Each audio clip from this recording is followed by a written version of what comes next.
begin with this new Semiosalong series. So first of all, thanks to all of you who are here present. So tonight we have a small group here in our department, which is very nice because we haven't had that for a while. So that's really nice. And yeah, so well, as you have already seen, I hope, the name of our new Semiosalong series is Synecada, and well, this is just because we are so fond of having these cryptic names, kind of. But well, this is just a Greek word for continuity, and as you know, this concept is it has become especially relevant in contemporary semiotics, because well, mostly what we want to stress by this continuity is this kind of sign continuity. So yeah, most of our presentations will revolve around the topic, but well, tonight, well, first just very quickly about the way this will work. We are going to have presentation and then some time for questions, and then the next presentation and then some time for questions. So yeah, while you are looking at one of the presentations, you can take notes about your questions, and you can pose them at the end of that presentation, and same for the other one. And I should tell you that we are recording this session, and we will upload it to our YouTube channel. So if you don't want to appear in the recording, you can let us know, and when the time comes for asking your questions, you can write them in the chat, or also you can just open your microphones, and yeah, if you don't want your face shown, that's completely fine. So yeah, and yeah, I think that would be all for me. And yeah, well, only just a few more things. So tonight we are having two presenters. One of them is one of our MA students here at the Department of Semiotics, and she will be the first to speak. And the second presenter is Professor Jamie Pelkey. And we are very happy to have this combination of one promising MA student and this already established professor. I think this also speaks a bit about continuity in a way. So yeah, well, so I will just introduce you to our first speaker. She's Anastasiia Bondarenko. She's an MA student here. She's mostly interested in theosemiotics and general semiotics, the works of Skovoroda, a Ukrainian philosopher. And yeah, so please, Anastassia.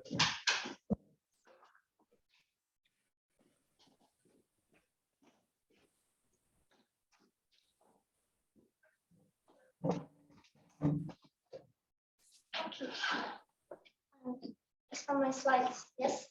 Yeah, you need to share the. Okay.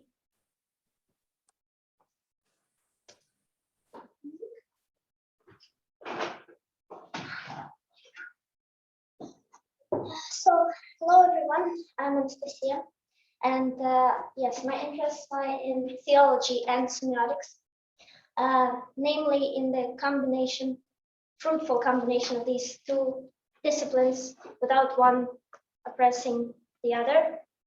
And this is the topic that I will address today is Hryhorii Skovoroda, a Ukrainian scholar, philosopher, a wandering philosopher, who is, I believe, understudied, unfortunately, in the international community, and understudied as well in Ukraine in terms of his semiotic approach. He has very interesting theosemiotic ideas, which I hope I can present today just as an introduction to his works. So, as I mentioned interaction with Augustine, who is also known for his theosemiotics in terms of addressing science as related to reality of God. So this is what we are speaking about today, about the reality of science as the reality of God.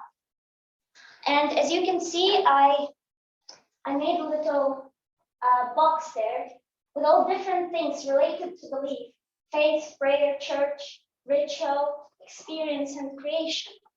And I want to stress that everything that theology aims to do, in my opinion, which differs it from religious studies completely, which makes it a discipline, right? It is that theology gives us instructions of how to communicate and how to interact with the phenomenon of God. Theology does not study phenomenon around this experience, the religious experience. It studies interaction. And I believe that there is no other science like semiotics that will assist theology in terms of interaction with belief and with God, how to communicate, because this is a personal relation. And this is exactly why theology, I believe, is needed. And this is how semiotics might help. So hopefully Hryhorii Skovoroda also might contribute to this uneasy task.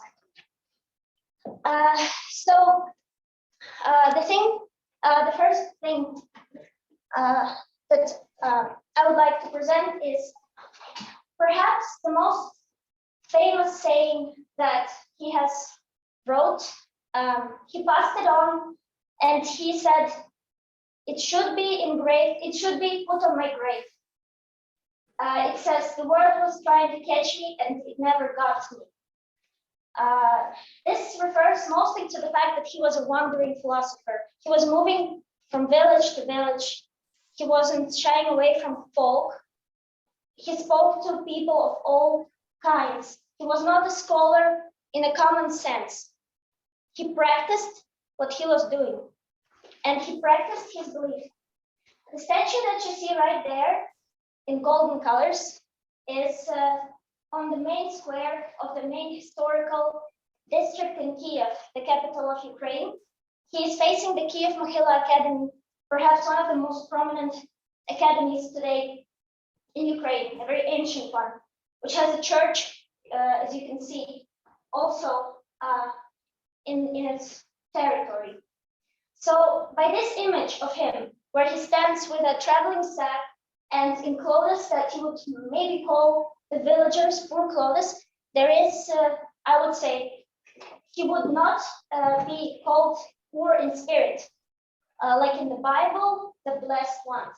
His spirit was rich, and he was a man of very cunning wit, despite this appearance. So one thing that he's known for is the fables, this ancient art of fable that he took his own perspective on, and he in each fable included something called Sila. In Ukrainian, Sila means strength. The strength is like an outcome of an equation. Every ethical value expressed very clearly in a fable, as I think in a fable as a form of art. Fable has clarity. The archetypes presented in a fable are clear.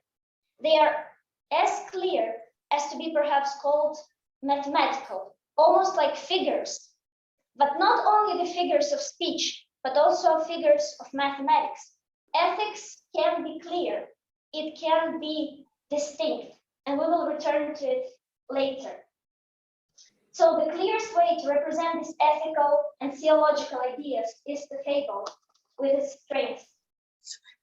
In the fable that is referenced here with a horse and the dog, which is about an old horse, a trained horse, and the dog from a village. It's about a quarrel between these two characters.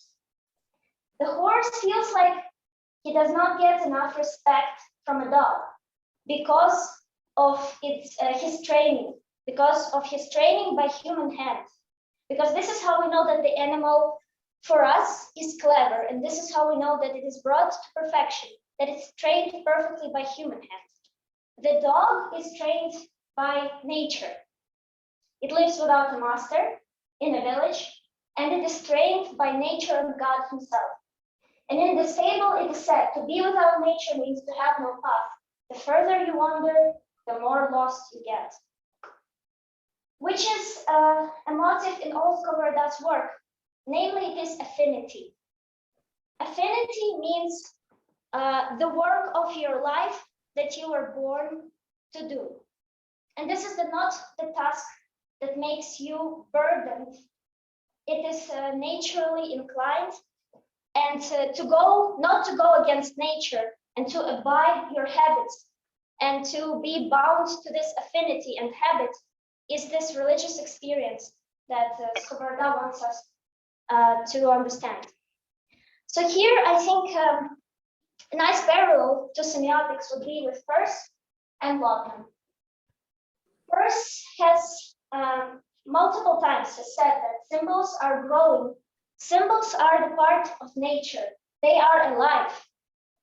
And symbols took part in the beginning of the world in terms of forming super habits. Super order is basically a super habit or a tendency to take super habits that increases itself and has this capacity to grow. So my point here is that perhaps it is not only creatures that evolve. Evolution shies away from religion very often, but perhaps it is not only creatures that can grow and evolve. Perhaps laws can evolve as well. Perhaps super habits and super orders are evolved laws. Perhaps God is an evolved super law or super habit, the super growth. And to connect him with nature in these terms is possible if we take this approach. Again, Lotman speaks of a different thing in terms of the semiosphere about self-description that used to be a nuclear structure, but it ascended beyond regularity to become like an ultra regularity. That is the ideal above the regularity of semiotic map. And where can we express better these mechanisms of nature than in a fable, where so often animals are present, not by coincidence. Next, another narrative, another topic that Skovoroda addresses is the emblem. And here I have to say that this fascination with emblematics was fueled by the work of Andrea Alciata, and this whole culture that circulated around his work on emblematics and the work of philo. So we have to understand emblematics in this tradition and not as a part of heraldics, national symbolics, and so on. So in this book, this is one of the illustrations. The emblem is a complete, perfect unit that says everything it has to say. It is perfect. It is a perfect message. It is the ideal message in a certain way. So this fascination with emblematics, Skovoroda had it. And he used it very interestingly in his works. And he used it to explain why fables, and most importantly, the fablesque Bible, full of fables, why the style is so crucial. He tried to answer this general question. If God wants us to obey him, why does not he give us clear instructions? Why does he have to speak rhetorically? Why does he have to speak in metaphors? Why is he not clear with us? It does not mean that he doesn't know the clear way or that he tries to deceive us. It means that God perhaps also speaks with emblems, with units, and not just with the words as we understand them. So this interesting unit of the language, emblem, is a part of this whole fable, the general fable that the Bible is. There is a dialogue that I'm referring to mostly here. It's called Observatorium, a dialogue that Skovoroda wrote as a response to this argument, as an explanation why he uses metaphors so much, why it is not bad to have extensive rhetoric. And in this dialogue, he said that once there was a language that the wise men of the past communicated in that only included fables and only included emblems, not words. So this perfect imagery is very closely related to semiotics in a sense. This is the most important part. However, there is a certain question, the other question that is addressed there. The question, could we get the Bible out of any other work written in the same style? The answer that Skovoroda gives us is yes and no. It would be like a slave in a king's carriage.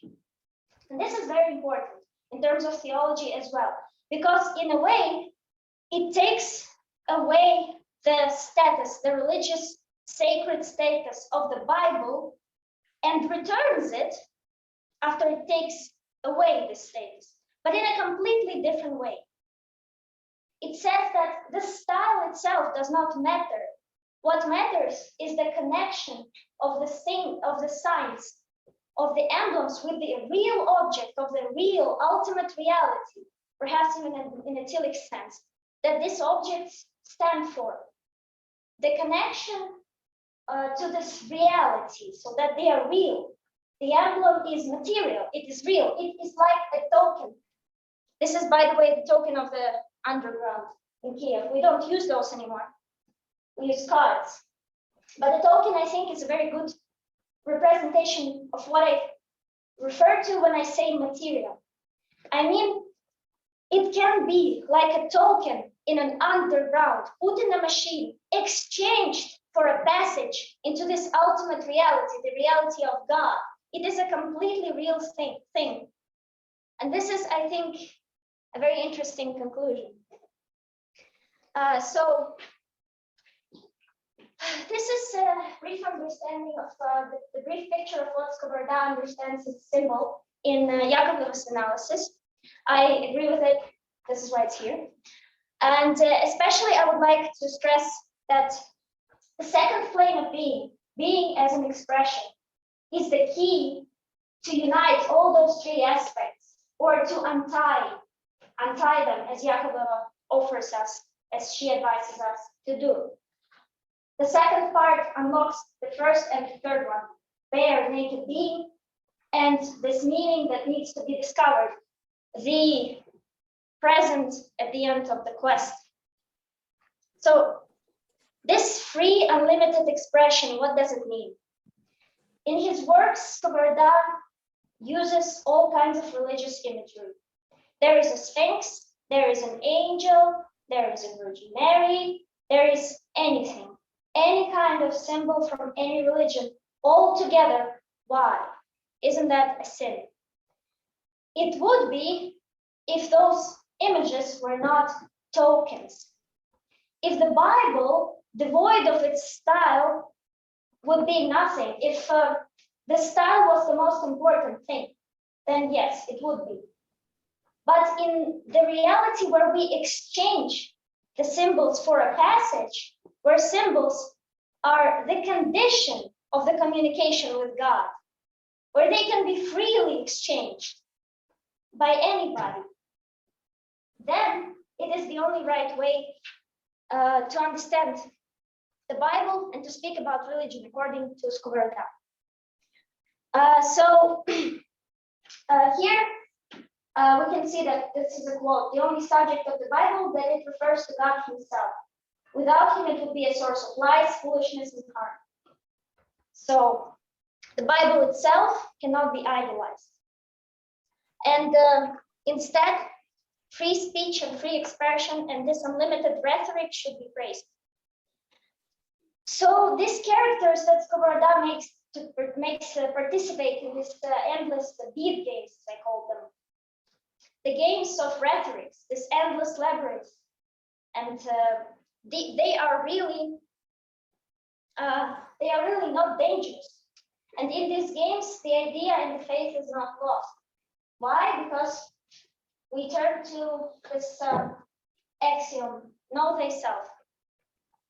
And this is how Skovoroda refers to it with a metaphor of transparent ashes. This is how he calls what he calls a mirror. To Skovoroda, that has been to the mirror making factories, and he saw the process, the mirror is a transparent ash. And there is an interesting way he uses the Narcissus myth as a good myth, as not as a myth about the fall of the human nature, but instead, he does it again. He uses it as a token. He exchanges it for what he wants. So the myth that was understood a certain way is now devoid of its original meaning and just returned with a simple meaning of looking at the mirror and seeing yourself. He says, the narcissist is captured by his own reflection. You gaze fondly into the translucent ashes to see your mortal idol, but can't stand beside in the sacred waters of the Bible. So he uses his example as a reinforcing one instead of the punishing one. And what I wanted to, especially what I wanted to convey here, is that this aspect of reflection is very important here, because you see that this metaphor with this analogy with the mirror, it's not a coincidence. The mirror is material. The mirror is real to a certain extent. What you see in the mirror is real to a certain extent. If you trust the mirror, it is real. Even though it doesn't exist technically, if you trust the object, in this case, if you trust the mirror, you trust the reflection. And if this mirror is the Bible, the only thing that Skovoroda wants us to achieve is to build up trust, to trust the vehicle, to trust the mirror, and then you will trust the reflection. It is safe, it is material, it is matter, it is in flesh. And it is a safe way to perceive reality through this border, through the mirror. As I mentioned before, this dialogue is called an observatory. And this is exactly what Skovoroda refers to when he talks about the world. To him, the whole reality and the whole world is an observatory. And at first, we might think, well, in the observatorium, as for example, in a planetary dome that he uses instead of the sky, to look at this faith that has only distant attachments to the real world. In a planetarium, we see movies about the stars, and the movies are fake because those are movies, those are not real stars. But when we look at the sky in nature, we also only see the history of the stars that might not even be there. Also, just a film, just a memory. And that is why it's a very unclear boundary between what is real and what is not. And these distant connections, they suffice, they are safe, as long as we trust our observatorium that we built, and as long as we trust the mirror. The thing that one of our Ukrainian researchers, Skovoroda, referred to when she tried to, she made a very nice attempt to analyze him semiotically. She attributed his understanding of the world with the emblems and the Observatorium analogy to an encyclopedia. However, I have to disagree. There are points that differ this understanding of encyclopedia from the understanding of Skovoroda. When I say encyclopedia, I mean the one that Umberto Eco referred to in his works. So there are two aspects which make it similar. The encyclopedia is dominated by the principle of interpretation and unlimited semiosis. That is there. Every expression is interpretable by other expression. That is there. Self-sustaining. We mentioned self-description before. We mentioned roles. So self-sustaining should not be a problem. But there is one problem still. It says constantly reproducing itself within. Now there's a catch. Because self-sustaining, self-regulating is fine when we talk about faith in this understanding of Skovoroda in his very rigorous theology.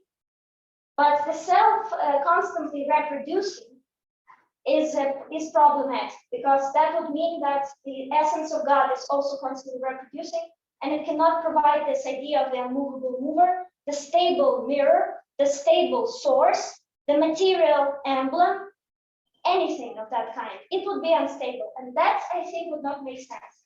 Instead of using encyclopedia, I think we should just use what Skovoroda himself offered us.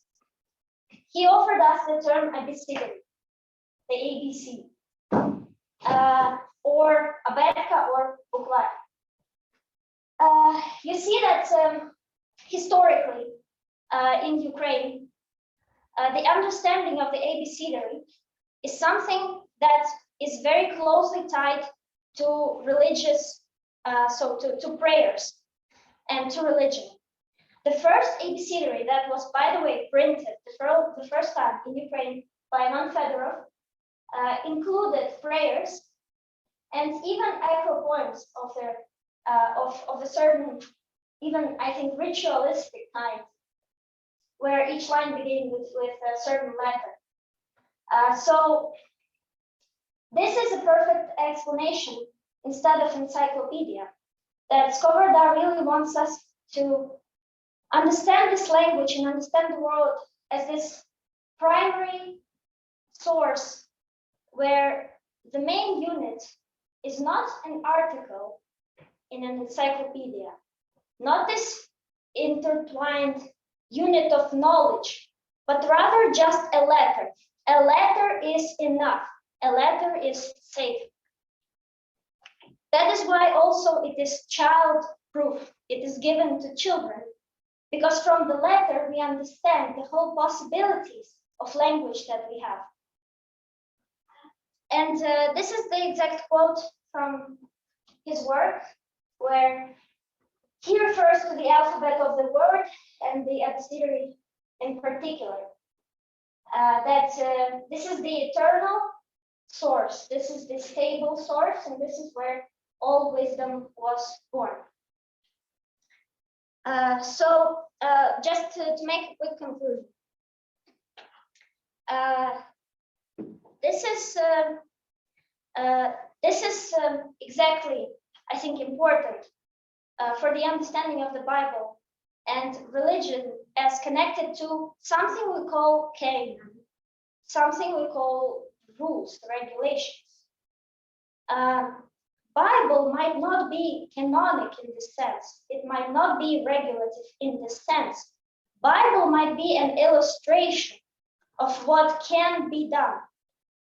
Because in this free expression, and Skovoroda says in his works that the heart is a reliable source.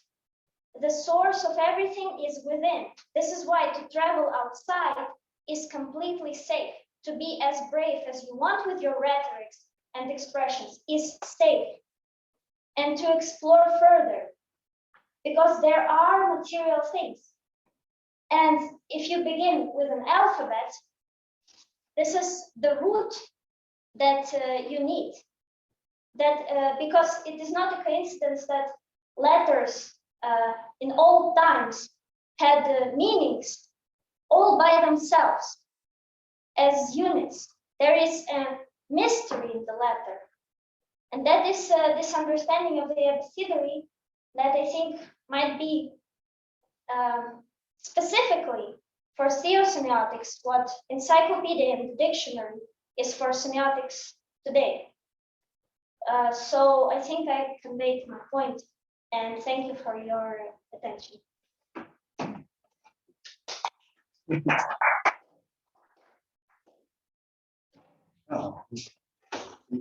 you. And Yes. yeah, so now thank you very much, Anastassia. But wait, because now it's time for questions. Oh. So, does anyone have a question? Yeah, I have a question. Very good. So, Anastassia, first of all, amazing presentation, excellent job. And second of all, when you said like trust the mirror.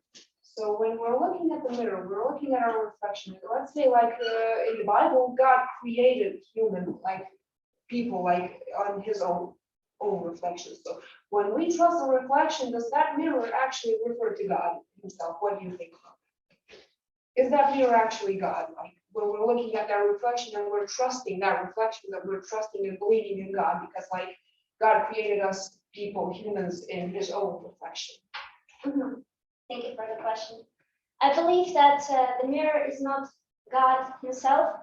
Perhaps it is rather that the mirror is the place where the image of God and the image of a human, that in this case, if we're talking about the Bible, was created after God's image, where those two images meet.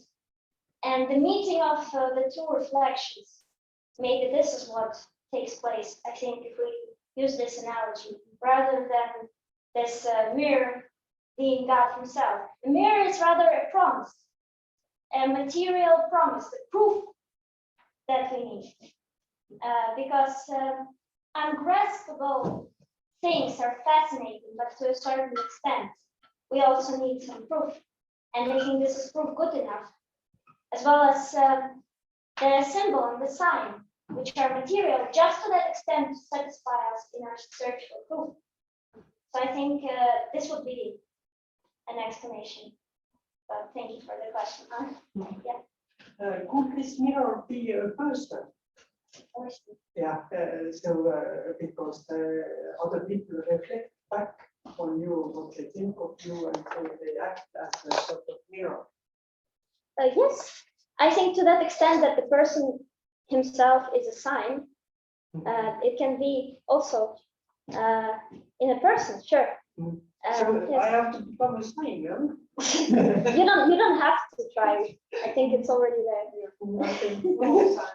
You are growing, aren't you? That's why I think you have everything that you need to be a sign with. Yes, I am a sign. And you communicate. You have a message. Yeah. So- There is one more. Okay, go ahead. Okay, so is it possible for me to place the Bible rather there as the mirror? And if it is possible for me to place the Bible there as the mirror, then does it mean I should believe everything coming from the Bible? Everything coming from the Bible. Well, if we take Bible as an illustration, how much do you believe in illustration? How much can you really believe in a feeling? How much do you trust it? Can feelings be judged from the point of do you believe in or not? It is, I think it happens, I think, on a certain level where as I mentioned, if you trust the mirror itself, you trust the reality, right? So this trust means, as I also said, the freedom to express yourself in return for what you see. This is important. This is why Skovoroda so aggressively builds up this rhetoric mechanisms, this even this awful, in a way, terrible accumulations of all different sorts of imagery that can get anybody lost. But he's brave and he expresses himself in return, you see? So trust in this case means expressing yourself as a response to God expressing himself through the Bible. So I think that might answer your question. That means the Bible can also act as a mirror. Yes. Thank you. And we have one question from Ivan, please.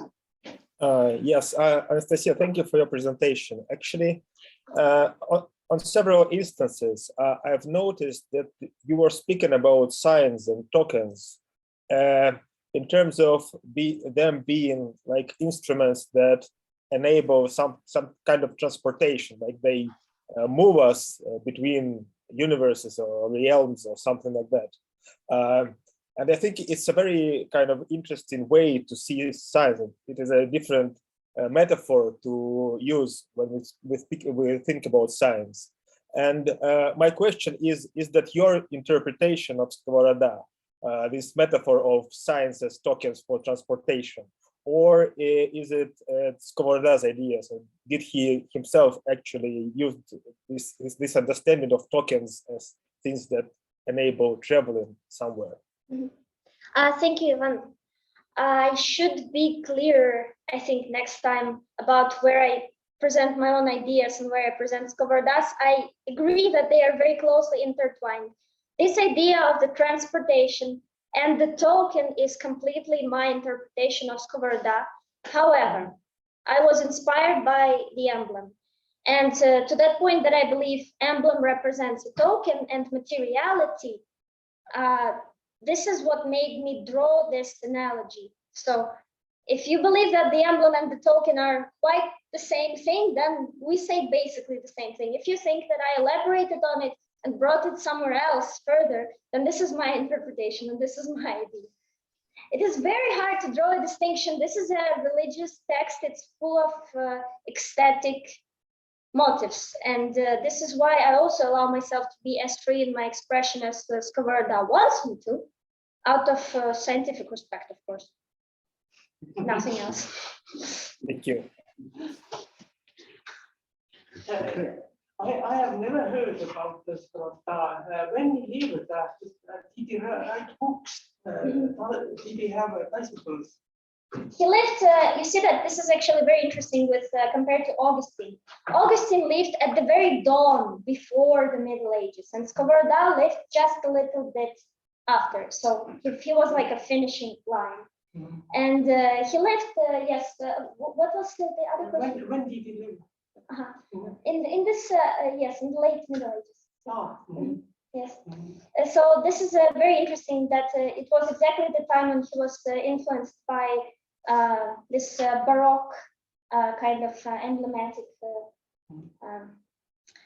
kind of teaching that there is a certain secret language that only the wise understand, that is so ascended and so complete that the units are not only pictures but the whole ideas encapsulated so conveniently that with the use of one emblem you can communicate directly the ultimate reality of God. So this was a very pretentious movement, but you see, it gave birth to very interesting ideas and very useful for semiotics, I think, as well. Yes. Is it possible to, I'm sorry. I will take so much time. I'm talking too much, but one more question. Is this emblem somewhat similar, for example, a rite of baptism, that you get access or death funeral, that you are transported to another world? Oh, well you see that Ivan already asked me about the transportation. I think you're basically referring to the same thing. Yes, I think that it transports you from the stable material realm, where symbols are material, where the Bible is material, where the mirror is material completely, even if it's in the other person. You see that the mirror, however we look at it, cannot be immaterial completely. It has to have some material substance in some sense, right? So this transportation happens from the material to what we believe is immaterial, right? So, and maybe this is how this distinction between the semiotic and the non-semiotic can be made. Also, why not? This ventures beyond the sign. Is this semiotics of semiotics? Are there any signs where nobody can see them? The same questions also relate to God. Is there any God for where there is nobody to witness him be? So this is yes, this is why I called it a token, because it has this transportation capacity. Yes. So, Very, Very- thanks. thank you. I'm sorry. We have one more question from the people anonymous. Please. Hello.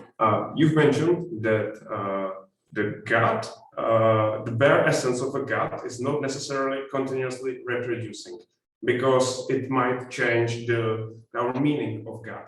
But the Bible has been written thousands of years ago. So now it's written in modern language, and we got the main essence of a god through reading the Bible. Don't you think that the main essence of the god changed because of this linguistic shift through centuries?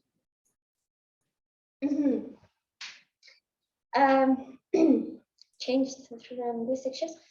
Well, you see that what language you're speaking about the verbal language, as I understand it, just the linguistic understanding of the language, yes, not the meta language. What kind of language are you referring to? I will try to rephrase the question. Yes, please. Referring about that people 2000 years ago portrayed the essence of the god differently than today because of the language which was used to wrote the Bible. That's what I'm referring to. Okay, so you think, if I understood you correctly, you think that it is language that regulates the way we define God, right? This is your starting point. That's right. Yeah. And you think that because of the shifts in the language, our understanding of the bare essence of God also changed, yes? Yes, now you understand correctly, yes. Well, the language does in fact change, but you see that there is a certain amount of words that are the core kind of words that have not really experienced any changes as well, right? Correct me if I'm wrong. Maybe I'm taking a wrong perspective on it. So if there are also core words that have not really diverged much from that times, maybe one of these words might be the bare essence of God, because you see that there are actually very interesting instances in languages where one word even sounds the same. The languages are completely different because only the Indo-European group of languages, it has many, they have shared ancestry, right?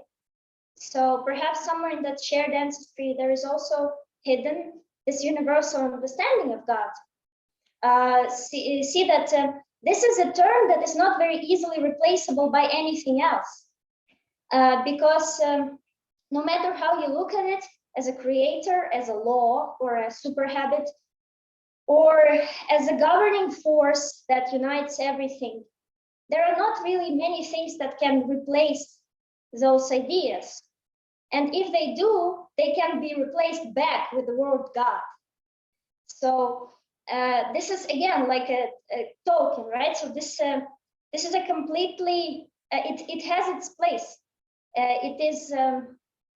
This place is not very easily taken by other words. For example, the word mother, right? It is very hard to replace.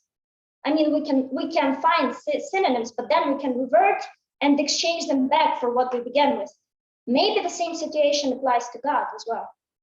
So even if even in the language we find such affinity, then why not in God as well? But yeah, this is my perspective. I do not know if that satisfies your interest. Yeah, many thanks. Thank you. Okay, so we will take one last question from Transglopolis Time Machine. Sure. Are you? Yeah. Oh, hi. Ah, Armando. Hi. I'm sorry, I forgot to change the username. Yeah, that's good. But well, my question goes related to how did you find out a way of explaining this phenomenon through assigning it a meta language? I mean, I think it's brilliant because I see it the same way. For me, Bible is like the first constitution was ever written, so aborigines will learn to behave as human, and it's a body of laws, you know, to follow. It doesn't matter if one guy is called Gustav or no, or Armando or Israel, whatever. It's just what you have to do or don't. But my question is, how did you get to this point that this is like a meta language thing? Mhm.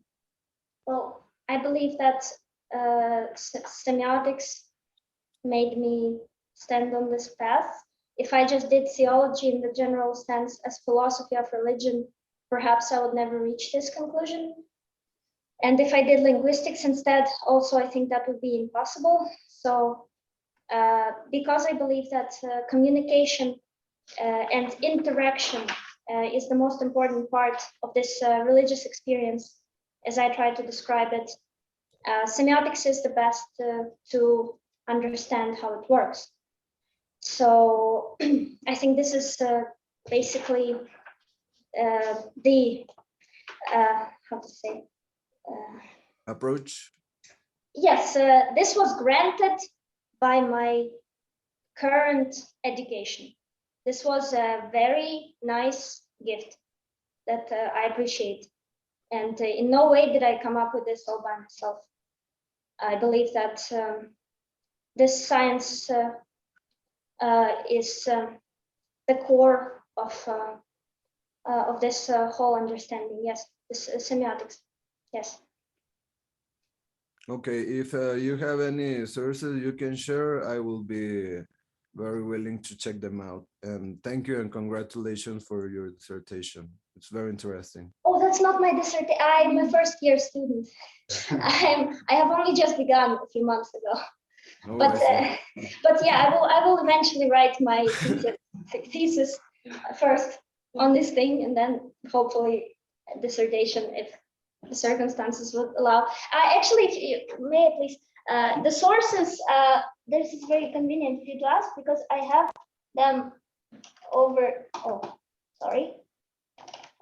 Oh, I have them over here in the very first slide.